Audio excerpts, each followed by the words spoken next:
Welcome to PA Centered, a podcast designed to help listeners be a part of the solution to end sexual harassment, abuse, and assault. Each episode, we will take on a topic or current event to help spark conversation and break down barriers to building communities free from sexual violence.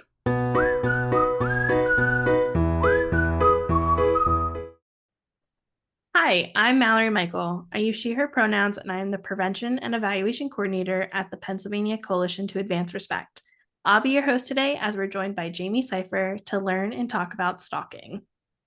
Hi there, I'm Jaime Cypher. I use we, she pronouns. I work at PCAR as the Children's Advocacy Coordinator. I do a lot of training and problem solving, and I assist children's sexual assault counselors and advocates across the state. And actually, I came from a local center in Butler, and I was the children's counselor there. Welcome, Jaime. Thank you so much for being here. Yeah, thanks for having me. I'm glad to talk about this. Well, are you ready to dive right in? Let's do it. All right, so can you start by telling us what stalking is and what stalking can look like?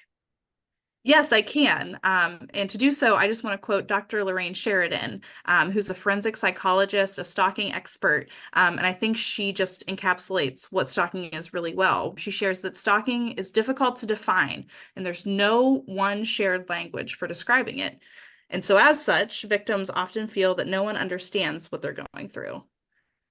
So there isn't really a shared language. There's lots of good dictionary definitions for stalking, but there's so many different ways that stalking can present. And so in that way, it can be difficult to define, right?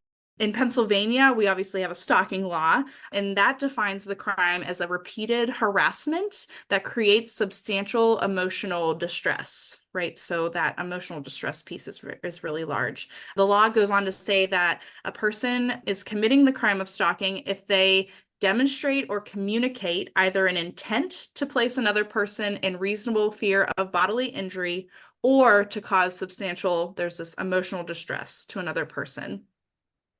And the thing about PA law is that it really only recognizes stalking as kind of a pattern of abuse, so kind of a repeated multiple incidents, as opposed to like an isolated or a one-time incident, which I think can make it even more difficult for victims to try to pin down exactly what's happening to them, right? Especially if they don't have the terminology to begin with. When I was first thinking about this sort of podcast and talking about it with you, Mallory, I was thinking about a recent experience I had just at the end of last year. And it was a one-time incident, but I would call it a one-time incident of stalking. I was at a Steelers game from Pittsburgh. And so during that game, we had some really rowdy fans behind us that were causing quite a lot of harm in the background anyway. They were just some like physical things. We have terrible towels at Pittsburgh games. So kind of like hitting people with those. There was a lot of, verbal abuse and things like that. A lot of drinking, it seemed to be happening. Actually, at one point, one of these two guys fell and hit his head. I remember kind of just jumping into action and trying to like assist with like holding his head, making sure he was stable, and then coming back to my seat after, security was called. And then actually those guys were removed from the game. And it wasn't until following the game, walking back to my car. If you know Pittsburgh, it's not a whole lot of parking. So we had to park probably like a 30-minute walk away from the stadium. So we had a walk ahead of us, and we actually, out of the corner of our eyes, we see these two guys that were at the game, the one guy that had fell and they were causing all this harm at the game. And before I even really realized what I was doing, I remember just like the looks in their eyes of like recognizing who we were. And they actually said out loud, "You're the girl that got us kicked out." And I was like, that's not quite right. That might be what they remember. I don't know that they remembered a lot, right? So I just remember as we're walking away and they're kind of heckling us, I turned to my friend who's another female, and I was like, just keep an eye out because this doesn't feel right, and they followed us. We turned around maybe a few minutes later to find that they were following us, which initially was, just a scary feeling. We're like, oh, well, maybe it's just an isolated thing. We turned around, told them to stop. We continued walking with some other people, but they continued to follow us. There were times where they went ahead of us, ducked behind a building, waiting for us to pass by. there was one point towards the end where one of them was like hiding very close to the sidewalk. And and it's dark out, right? It's after a night game. So a lot of like fear-based intimidation tactics. There was heckling involved, name calling, like all those things that go along with it, but just kind of the psychological harm that produced. I just remember just being, totally in that survival mode and just thinking, back on it too. I think about how those after effects really lingered, right? Like, you think about it after we got in the car, we had our cortisol levels spiked, all those things. But I remember just like coming down from that too and thinking that we were being followed in the car, even though that was well after we had seen them last. I remember not being able to sleep well that night, all these things. And these are probably really similar kind of symptoms that folks of repeated stalking also feel, but I can't imagine how that would be amplified, after like a pattern of stalking. Yeah, thank you so much for sharing, Jamie, and sharing your experience of what that looked like, what that felt like, how that all played out. And I think it was important for you to note that, like, yeah, this is how they were at the game, and then afterwards, this is what they remembered, right? Because sometimes that happens, is that what actually happened and what people remembered can be very different. So thank you so much for sharing. So I know you started talking about like people who experience multiple episodes of stalking or multiple incidences of stalking. How prevalent is stalking in the United States? Yeah, I think the statistics that are probably the most accurate come from the National Intimate Partner and Sexual Violence Survey. So this is like a national level survey, and 1 in 17 men have experienced stalking in their lifetimes. At any point in time, 1 in 6 women and 1 in 17 men. And they also share that stalking starts early, right? So about 54% of female victims, 41 of male victims experienced stalking before they turned 25. And I think the other statistic states that the most prevalent ages to be stalked are 18 to 24-year-old victims. However, I think it's important to talk about how this data might not be fully accurate, right? Stop Stalking Us shares that stalking is often not reported. And so in that way, data is not going to be accurate, right? They ask that victims report their stalking crimes when they can, because even if victims don't get the individual help that they need, it really could help inform data and the future work, right? Advocating for stalking victims. If we can show these are the real numbers and how prevalent this is and dangerous it is, that can help in that advocacy work. Yeah, and like you said, bringing awareness that this does happen and that it's not like just a few people that it might happen to, or a certain age group that it might happen to. Like this does happen to a lot of people, and just, yeah, like you said, bringing awareness and advocacy to stalking. Thank you. You talked a little bit about what you were aware of or what happened during your experience with stalking. Are there other signs of stalking or other things that people could be aware of that might raise some red flags for them, or that might make them be like, that's interesting? Are there any signs Yeah, that you could share? that's not right. What's going on Right. here, right? Yeah. Yeah. And I think just because, just remembering that the definition of stalking is also just, incomplete and difficult because it can happen in so many ways. I think that's the same thing with remembering where stalking can happen, right? It happens anywhere people are, right? So that can be like in person, like for us post football game, but also like, I mean, it can happen at your home, in your personal life, at work, in your community, even on the phone, right? Cell phones, and then thinking about phones as well, just that online and virtual piece, right? Social media. I think I hear a lot of cases about victims that are stalked via email, chat sites, video gaming, like all those places online should be thought about, right? And in the case of any victimization as well as stalking. I immediately had a bad feeling when we ran into those guys outside of the game. When I saw them recognize us and then recognize that they assumed it was our fault that they had got kicked out of the game, that I knew something was wrong. And I don't know if that's a gut feeling, if that's, me recognizing something that was out there. But I remember literally turning to my friend as we walked away and said, keep an eye out behind us because those guys could follow us. And they did. They did follow us. So, like in retrospect, thinking back, and I've definitely done a lot of that thinking back, I think we really used all the resources we had available to us that night. Maybe short of calling the police, which I know we would have if we had needed to, because we had told them that we would.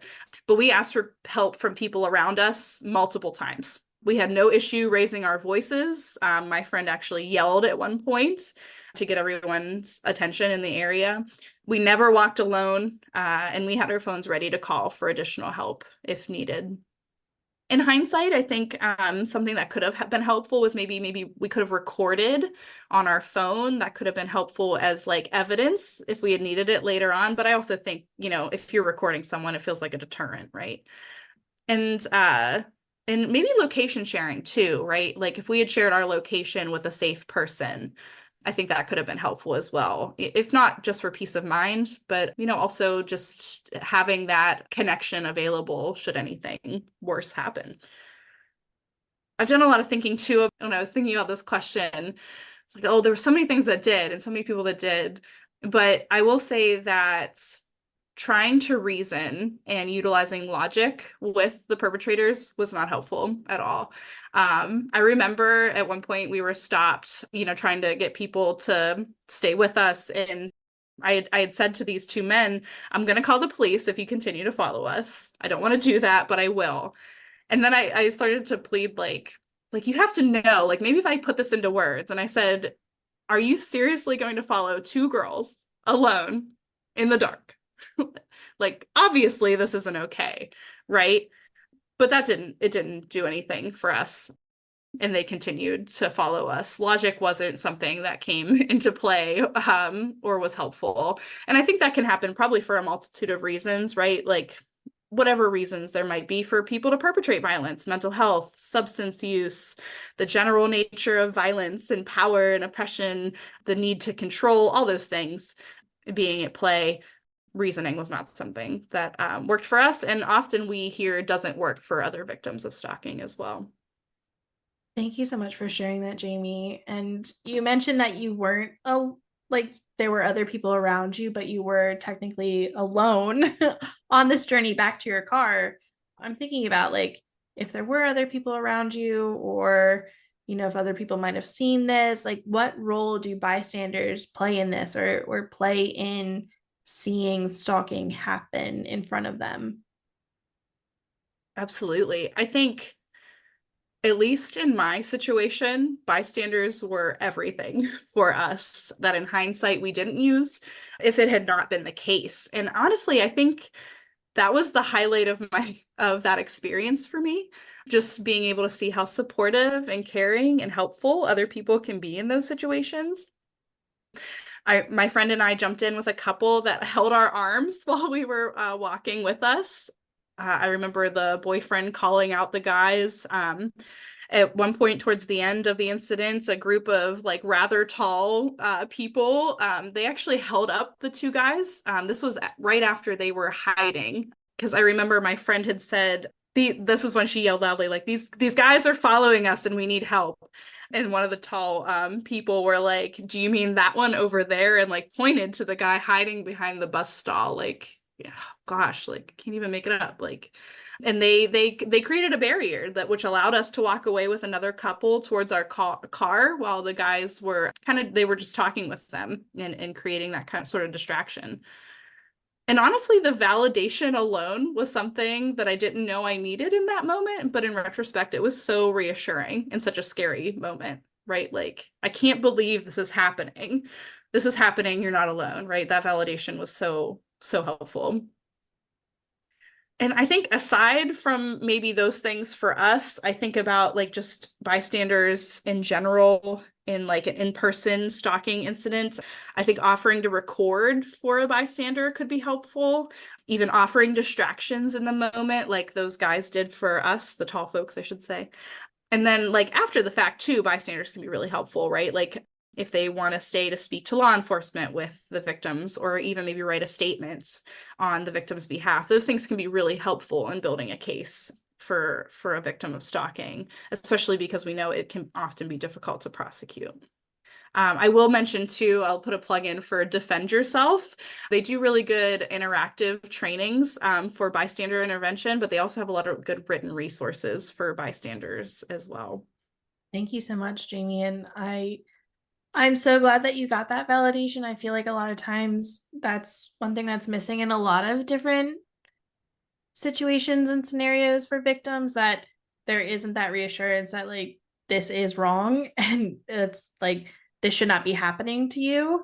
And I'm so glad that you had that validation and people being like, oh, okay, I hear you saying that you're being stalked or people are following you, and that's not okay.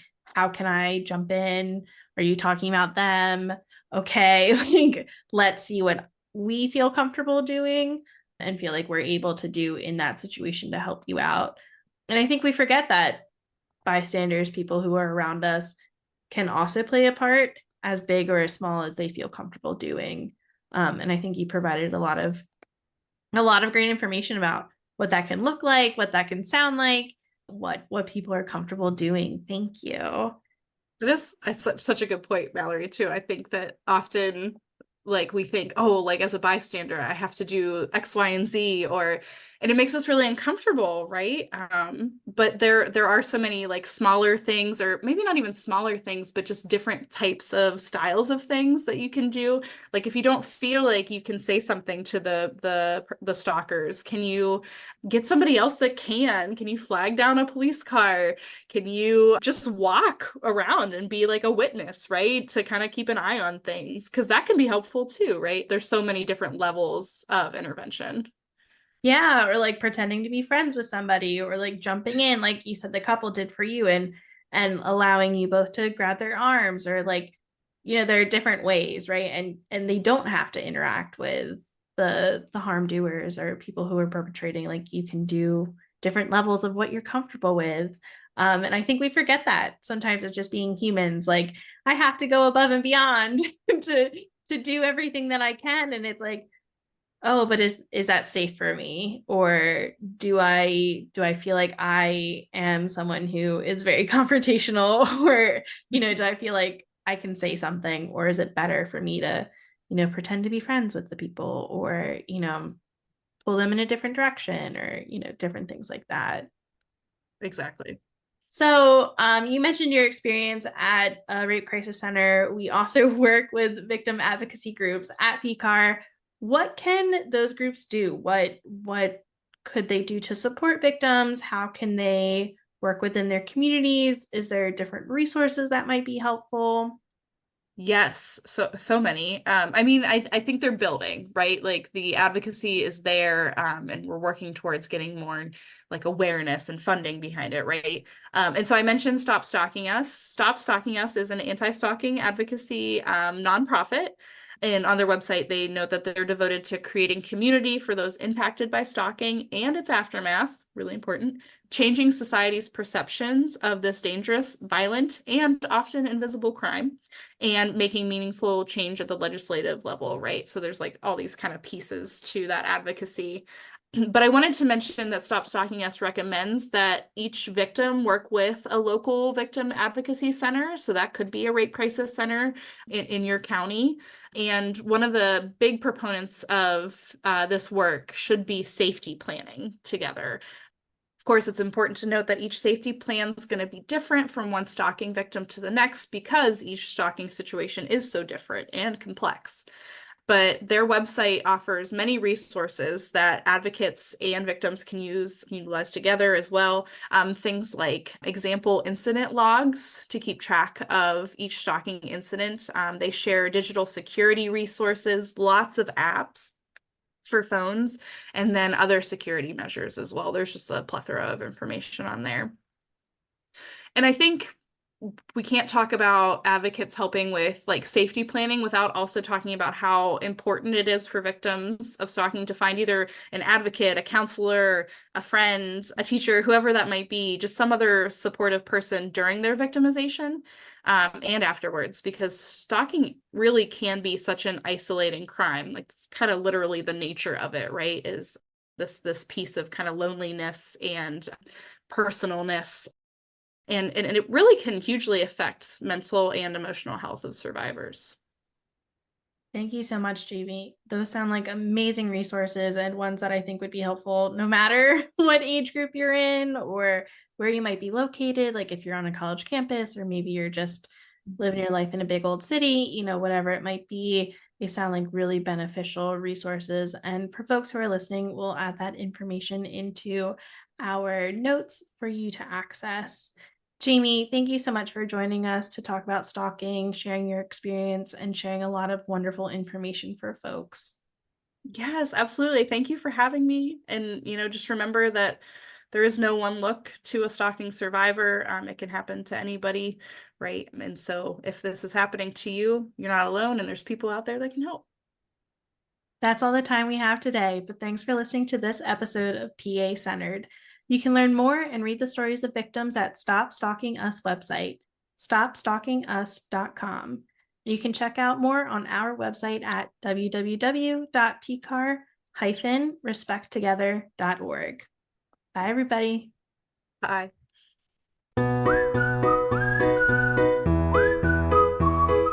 Any views or opinions expressed on PA Centered by staff or their guests are solely their own and do not necessarily reflect the opinions of PCAR or PCAR's funders.